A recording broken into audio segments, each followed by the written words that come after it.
I want to start today by looking at a specific object. You've probably seen it. Mm-hmm. It's a bust, small statue. And it sits on the piano in like almost every music conservatory or dusty practice room in the world. Oh, okay. I think I know where you're going with this. It's old man. He's got this massive bushy gray beard that covers half his chest. He looks heavy. He looks serious. He looks like he's judging you for missing that F sharp. Exactly. He is judging you. I know exactly who you're talking about. That is the quintessential image of Johannes Brahms, the old bear. Right, the old bear. And that image, it carries so much baggage, doesn't it? When we see that beard, we think of the establishment. Absolutely. The conservative. We think of the guy who just stood still while the rest of the 19th century was getting, completely wild and experimental. Mm. He's always framed as the great conservative, the keeper of the flame who refused to change. But I've been reading through the materials we have for today, the letters, the biographies, the analysis of his actual impact. Mm-hmm. And I don't know, I feel like we've been sold a bit of a lie. Or at least a very, very incomplete half-truth. Yes. It's definitely a disguise. Brahms is one of the most misunderstood figures in music history because that image of the old conservative hides a man who was just full of these intense contradictions. In what way? Well, if you dig into the sources, you don't find a statue. You find a young, incredibly handsome virtuoso who apparently turned heads everywhere he went. You find a guy involved in a bitter, toxic public feud that makes modern Twitter beefs look Tame. completely tame. And a prankster, right? The sources mentioned that. A huge practical joker. But more importantly, and this is the real kicker, beneath the surface of his traditional music, there was a mind so mathematically complex and forward-thinking that the people who eventually broke music in the 20th century, Modernists. the modernists like Schoenberg, they claimed him as their hero. That's the part that really hooked me. How does the guy who supposedly hated progress become the godfather of the avant-garde? It doesn't compute. Right. So let's unpack this. For this deep dive, we need to figure out who Johannes Brahms actually was, beyond the beard. We need to talk about the War of the Romantics. Oh, yeah. His weirdly heartbreaking love life with the Schumanns, and why on earth it took him 15 years to write one symphony. And we have to talk about the destruction. This is a man who burned more music than most people write in a lifetime. Which is terrifying to think about. What we lost. Okay, but let's go back to the start. Let's erase the image of the old man in Vienna and go to Hamburg, 1833. Yeah. What kind of world does a young Brahms wake up in? He wakes up in a world of music, but it wasn't exactly a glamorous one. Not at first. He was born into a family where music was a trade, a craft, not just a high art. A working class thing. Very much. His father, Johann Jakob Brahms, is actually a fascinating character. He ran away from his own family in a small town called Hyde to become a musician. He defied his parents, walked into Hamburg at age 19, and started scraping by playing the double bass. So there's a streak of rebellion in the DNA already. The father fights for the right to play music. Exactly. Johann Jakob was a working musician. He played in militia bands, he played in dance halls, he did whatever he had to. And he saw his son, Johannes, as a way to secure the family's fortune. He recognized that talent very, very early. Now, this brings up a story I've heard 1,000 times. It's the sort of Oliver Twist version of Brahms. The myth. The myth. The story goes that the family was destitute, living in the slums, and that a preteen Johannes was forced to play piano in Hamburg's seediest waterfront brothels and bars late into the night just to put food on the table. It's gritty, it's dark. It's very dark, and it supposedly explains why he was so socially awkward later in life. But the notes here suggest that might be, well, total fiction. Yeah, modern scholars have really taken a sledgehammer to that myth. It's a compelling narrative, the tortured artist rising from the gutter. But the facts just don't line up. The Brahms family wasn't rich, not by any stretch, but they were solid middle class. So not starving artists. Not at all. His father was a member of the Hamburg militia and eventually got a stable job as a horn player in the Hamburg Philharmonic. They owned their own home. They weren't starving. But wait, if they weren't starving, where did the brothel story even come from? And more importantly, if they had money, why would anyone send a 10-year-old kid to play in a dive bar? That's the key question, isn't it? Hamburg at the time actually had incredibly strict laws about minors entering those kinds of establishments. They were called animir locale, sort of dance halls with sailors. If his father had sent him there, he would have risked his own position in the militia, his whole livelihood. So it's not just immoral, it's illegal and stupid. Exactly. It's likely that the story was an anecdotal exaggeration. Maybe Brahms, later in life, joked about playing in some low-class joints, for sailors, and over time, his biographers spun it into brothels. To add drama. It just adds drama to his origin story. It does sound better for the movie version of his life, I guess. From the brothel to the concert hall, Yeah, right. So the reality was more academic. and much more structured. He was receiving elite training from a very young age. He studied with a man named Otto Kossel, who realized the kid was a genius, and then Kossel passed him on to his own teacher, Edward Markson. And you cannot understand Brahms without understanding Markson. Why? Was he just a particularly good teacher? He was more than that. He was a connection to the entire timeline of German music. Markson was a personal acquaintance of Schubert. He knew the world of Beethoven. And he was absolutely obsessed with the music of Johann Sebastian Bach. The old master. Yes. So he didn't just teach Brahms how to move his fingers, he indoctrinated him into the holy trinity of the Germanic tradition. Bach, Mozart, Beethoven. So by the time he's 10 years old, he's not playing drinking songs in a bar. He's being groomed as the heir to the throne. Precisely. At his public debut at age 10, he plays Beethoven's quintet for piano and winds and a Mozart quartet. He's a child prodigy, but he's a serious child prodigy. His parents actually wanted him to do more flashy stuff, tour as a wunderkind to make money. But his teachers put their foot down. They said, no, he needs to study, not be a circus act. Okay, so you have this foundation of pure, rigorous German structure. But Brahms' music isn't just dry academic exercises. There's a fire in it. There's this rhythmic aggression. Where does that come from? That comes from a lucky encounter in his teenage years. In 1850, a wave of Hungarian refugees passed through Hamburg after the failed revolutions of 1848. Among them was this incredible flamboyant violinist named Ed Romeny. And Romeny plays the gypsy-style music. Yes, the style anglois.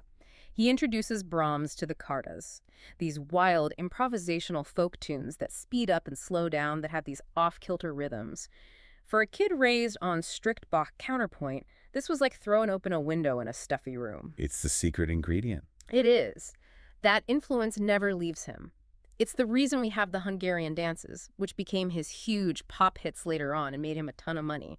But deeper than that, it infected his rhythmic DNA. It gave his music a swagger and a kind of earthy punch that distinguished him from the other academics. So we have the ingredients, the discipline of Beethoven and the fire of the Hungarians. In 1853, Brahms is 20. He's handsome, he's blonde, he's talented, he goes on tour with Romeny, and this leads to the moment that changes everything. This fateful doorstep. The fateful doorstep. This is the scene. Brahms and Romeny are touring, and they meet Joseph Joachim, who is basically the greatest violinist in the world at that time. A true superstar. Joachim hears Brahms play, takes one look at his compositions, and just goes, whoa, you need to meet the Schumanns. Robert and Clara Schumann. We're talking about the power couple of romantic music. The absolute royalty. Robert Schumann was a famous composer, but he was also the most influential music critic in Europe. His journal could make or break a career. And Clara. Clara was one of the greatest pianists on the planet, a bigger star than Robert in many ways. Wow. So Joachim writes a letter of introduction, and Brahms travels to Dusseldorf to knock on their door. I can't even imagine the pressure. Walking into the home of your idols, he sits down at the piano, plays some of his early sonatas, and happens. Robert Schumann is thunderstruck. He doesn't just like it. He sees it as a revelation. He stops him mid-piece, runs out to get Clara, and says, you have to hear this. No way. They basically adopt him on the spot. He stays with them for weeks. They treat him like a son. And Robert doesn't keep this discovery to himself. No. And this is where it gets incredibly complicated.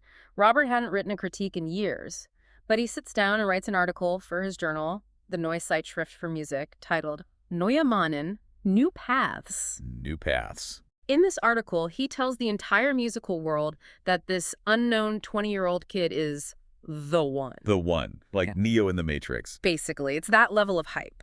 He describes Brahms as a young eagle, a messiah who is fated to express the ideal spirit of the times. The language is, it's over the top. He says Brahms sprang forth fully armed like Minerva from the head of Zeus. Okay, hold on. Put yourself in Brahms' shoes. You are 20. You have barely published anything, and suddenly the most famous critic in the world tells everyone, stop looking, the savior is here. That sounds incredible, but also, wouldn't that just destroy you?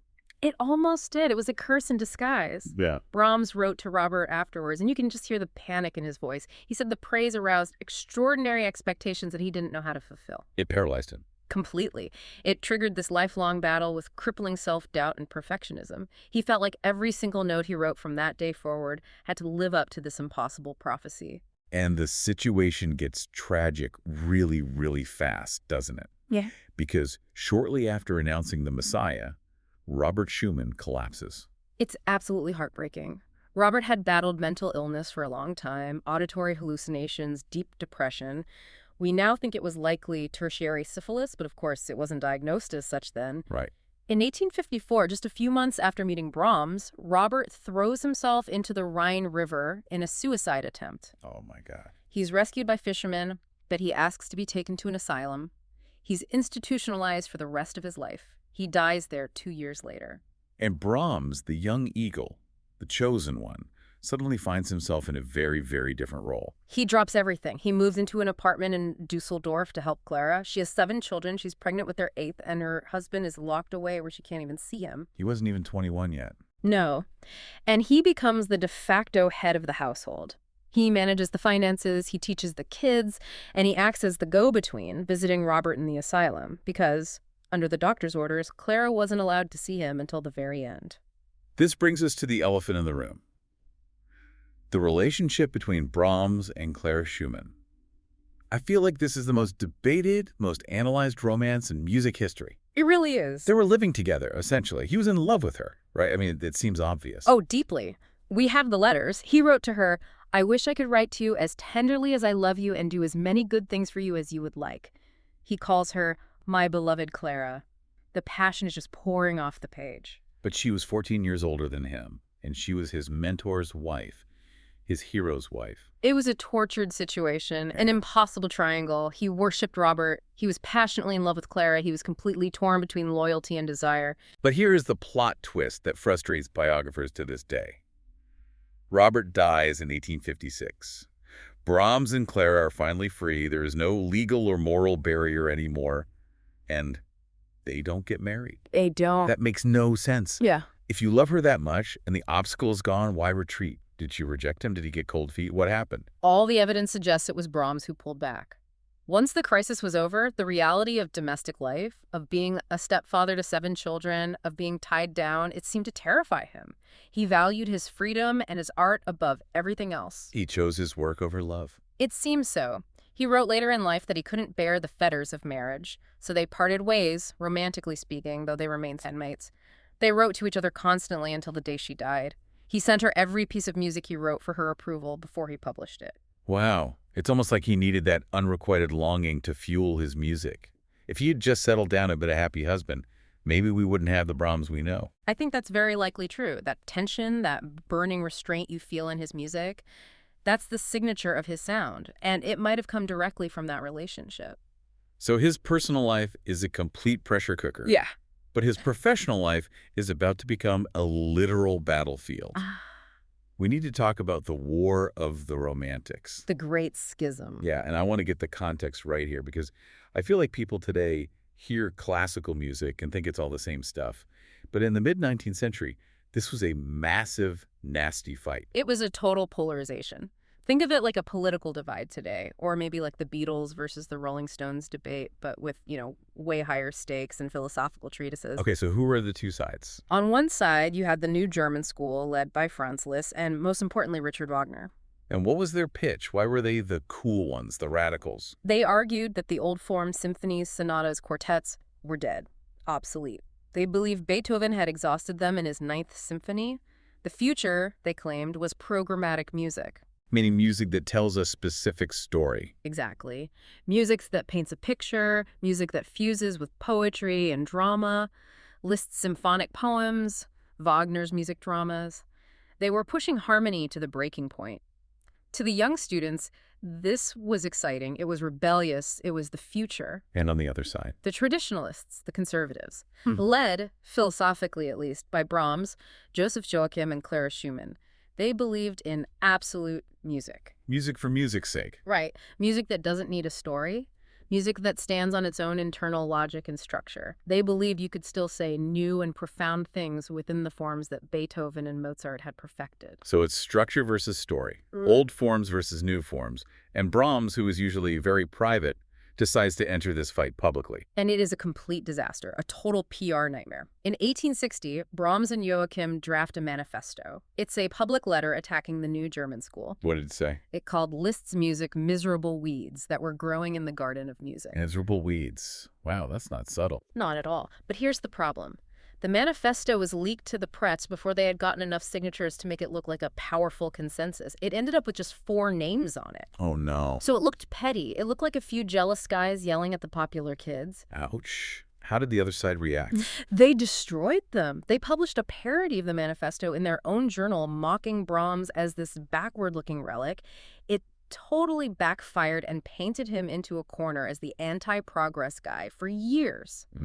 Brahms was humiliated. Did he fight back after that? He learned his lesson. He realized, I cannot win a war of words with Richard Wagner. Because Wagner was a master propagandist, a genius at manipulating the press, so Brahms shut up. He never published another polemic. He decided to let his music be his argument. But the other side didn't stop. Wagner in particular was vicious. Oh, unbelievably vicious. Wagner called Brahms a street singer in a masquerade. He said his music had the stench of the museum. There were cartoons in the papers. One famous one shows Brahms's champion, the critic Edward Hanslick, offering incense to a statue of Brahms like he's a false god, while Wagner's knights attack from the other side. It was a full-on culture war. It was tribal. You had to pick a side. It's wild to imagine composers having stands and haters like that. Yeah. But despite all the public insults, Brahms kind of took the high road, didn't he? He did, and this is what makes him so fascinating. He actually respected Wagner's music. He helped prepare concerts of Wagner's operas in Vienna. He owned Wagner's manuscripts. He was somehow able to say, this man is a genius, even if his philosophy is wrong, and even if he hates me personally. That takes an incredible amount of confidence. Yeah. Which is ironic because speaking of confidence, let's go back to that curse of praise. We talked about how Robert Schumann's prophecy paralyzed him. Nowhere is this more obvious than in his struggle to write a symphony. The 15-year block. It's legendary. Brahms started sketching ideas for a symphony in 1855.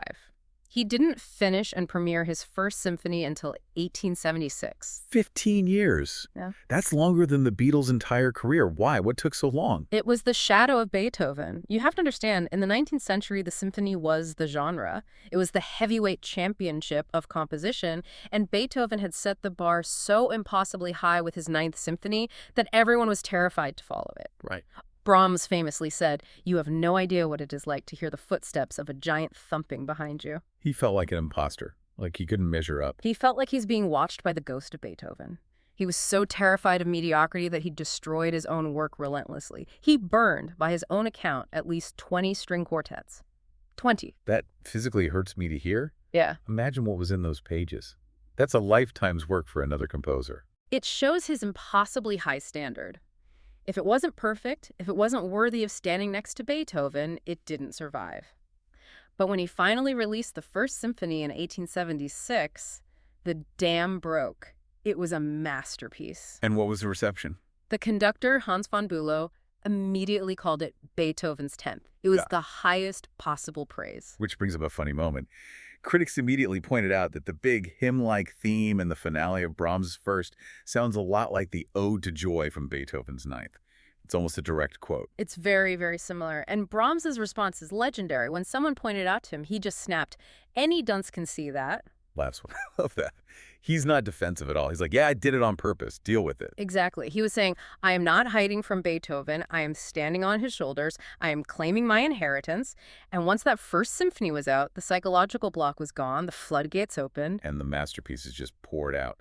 The Second Symphony, the Violin Concerto, the Fourth Symphony, all these huge works came out in the next decade. And since we're talking as his output during this time, I have to ask about the Academic Festival Overture, because for a guy who was supposedly so serious and self-critical, this story is hilarious. It gets the ultimate hold my beer moment in classical music.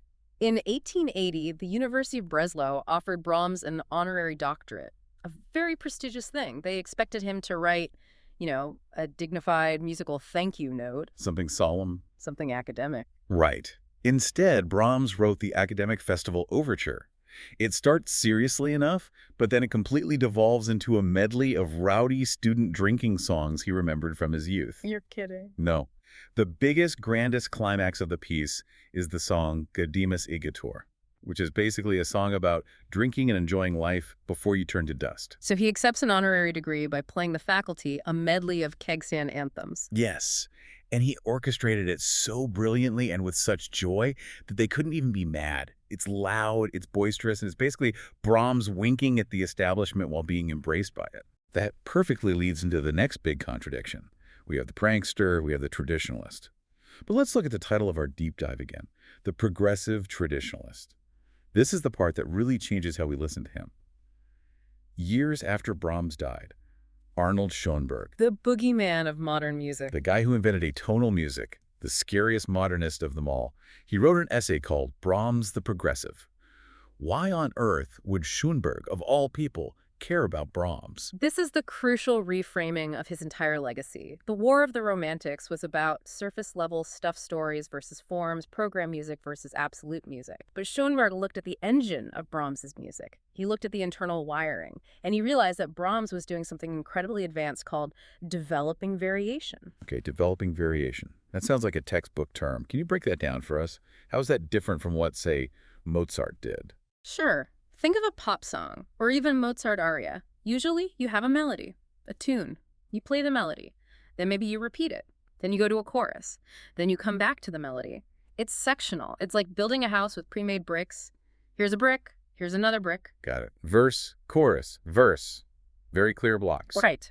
Brahms didn't build with bricks. He built like a plant grows. He would start with a tiny musical cell, a seed, maybe just 2 or 3 notes, a tiny interval, and everything that follows in the entire piece grows organically out of that initial seed. So it's not repeated, it's evolved. Constantly evolving. The melody is never just repeated. It's continuously turning upside down, stretching, shrinking, changing its rhythm. You can trace every branch back to the trunk and the trunk back to the seed, but they look totally different on the surface. So it's an organic, almost biological approach to composing. Exactly. It's incredibly dense. There's no filler.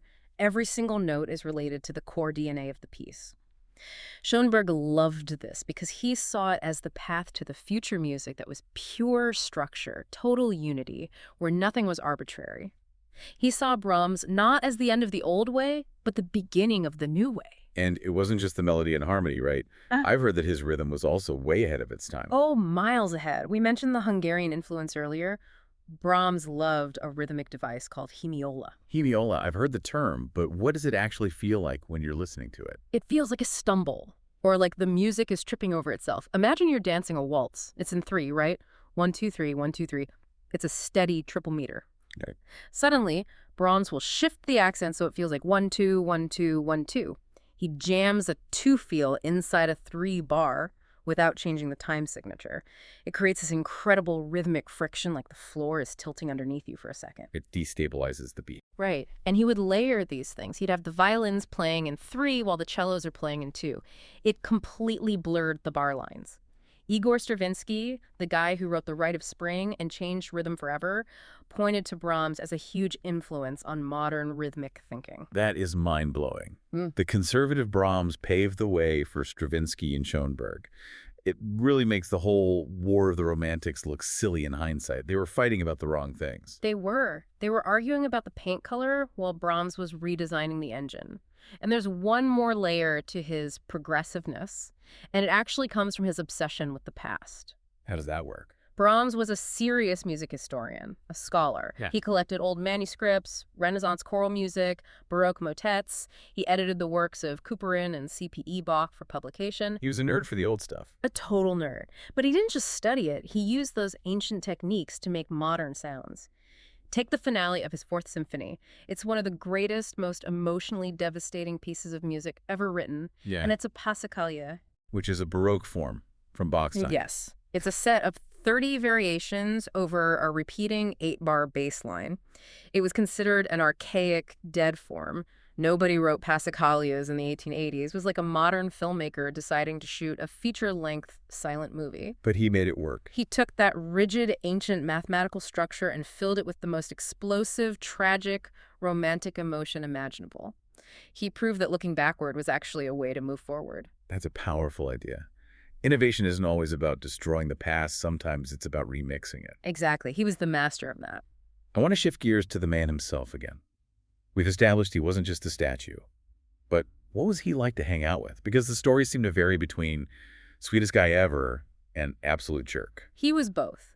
He absolutely cultivated a porcupine exterior to protect a very soft interior. He was famous for being grumpy and rude at Vienna dinner parties. Hmm. There's a classic story where he's leaving a party, stops at the door, turns to the whole room and says, "If there is anyone here I have not insulted, I apologize." That is a legendary exit line. I have to use that sometime. It is. But that prickly shell was hiding a very soft center. He was incredibly generous with his money, often anonymously supporting struggling musicians and their families. And he was the one who discovered Antonin Dvořák. How'd that happen? Dvořák was a total nobody, a poor musician from Bohemia entering a state composition contest. Brahms was one of the judges. He saw Dvořák's score, realized the raw talent, and basically bullied his own publisher, Simrock, into printing Dvořák's music. He launched Dvořák's career single-handedly. And we have to talk about the autograph story. This Yeah. is my favorite Brahms moment because it shows he wasn't a snob. He was friends with Johann Strauss II, the Waltz King. Yes, the Blue Danube guy. You'd think the serious composer of symphonies would look down on popular dance music, but Brahms adored Strauss's waltzes. He openly said he wished he had written them. So what's the story with the autograph? So Strauss's wife, Adele, approached Brahms at a party and asked him to autograph her fan, a common thing back then. Usually a composer would scribble a few bars of their own famous music. Right. Brahms takes the fan, scribbles the opening notes of the Blue Danube Waltz Strauss's music, and writes underneath it. Unfortunately, not by Johannes Brahms. That is so humble and witty. It shows a complete lack of ego that you just don't expect from a great man of that era. It shows he recognized genius in all its forms, whether it was a Bach fugue or a perfect Strauss waltz. Speaking of genius and depth, we had to touch on his spiritual life. We mentioned the German Requiem earlier. Dvořák, who was a devout Catholic, once complained about Brahms, saying, "Such a great man, such a great soul, and he believes in nothing." Was Brahms an atheist? Atheist is probably too strong a word. He was more of a humanist or an agnostic. He was baptized Lutheran. He knew the Bible inside and out, but he was very skeptical of organized religion in his adult life. He didn't go to church. And you see this clearly in a German Requiem. How so? Isn't a requiem a mass for the dead, with all the Latin prayers? A traditional Catholic requiem is a prayer for the dead, praying that their souls get into heaven, avoiding judgment and hellfire. It's all about the afterlife. Brahms tossed out the Latin liturgy completely. He wrote his own text. He handpicked his own texts from Martin Luther's German translation of the Bible, and every single passage he chose is focused on comforting the living. That's a huge shift. It's not about the soul departing. It's about the people left behind who are crying. Exactly. The very first line is, "Blessed are they that mourn, for they shall be comforted." It's psychological, not theological. He even told a conductor that he would have gladly swapped the word German in the title for human. He wanted it to be a universal message of comfort for anyone suffering loss, regardless of their faith. That makes it feel much more modern. Yeah. It's about the human condition, not dogma. Which is why it still hits people so hard today. It's for us. Let's move to the final chapter of his life. Brahms is getting older. He's achieved everything. He's rich, he's famous. The war has mostly cooled down. Yeah. In 1890, at age 57, he decides to retire. He thinks he's tapped out. He really did. He wrote his will. He started throwing away incomplete manuscripts. He told his publisher, "I'm done. I've achieved enough. I'm just going to eat well and enjoy my vacation." He felt the creative well was dry. But the universe had other plans, and those plans involved a clarinet. Right. In 1891, he takes a trip to the court of Meiningen and hears the principal clarinetist, a man named Richard Mühlfeld. And something about the sound of that instrument, that mellow, hollow, autumnal quality just captivated him. It unlocked one last door in his creativity. It's his Indian summer. It is a beautiful one. He comes out of retirement and writes the Clarinet Trio, the gorgeous clarinet quintet, and 2 clarinet sonatas. And these pieces are just sublime. They're less stormy than his early stuff. They're nostalgic, sad, but so deeply beautiful. It's the sound of a man looking back on his life and saying goodbye. And the goodbye came relatively soon after that. It did. In 1896, he was diagnosed with liver cancer, the same disease that had killed his father. He deteriorated very quickly. His last public appearance was in March 1897, just a month before he died. Where was it?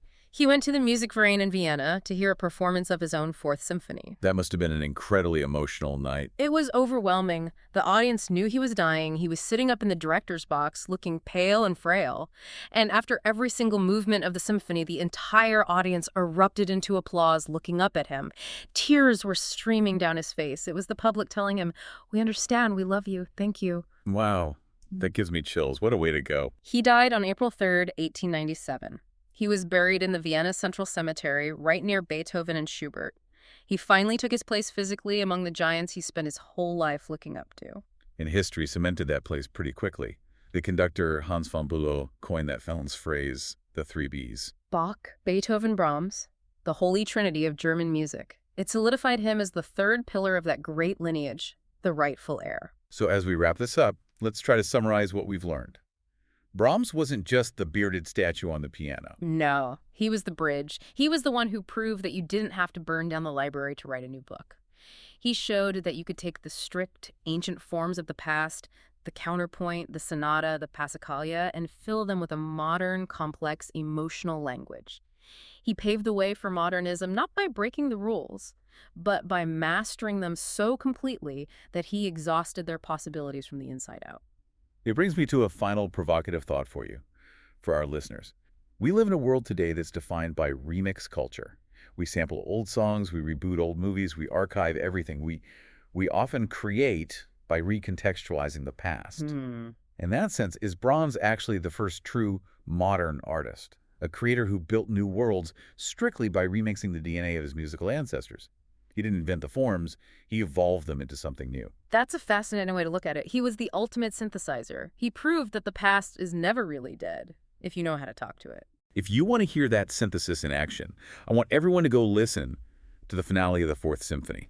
Don't just let it wash over you. Really listen and try to hear that 8-bar bass line hidden underneath, holding up that massive, tragic, romantic storm. It's a trip. It certainly is. A masterpiece. That's it for this deep dive into the progressive traditionalist. Thanks for listening, and we'll catch you on the next one.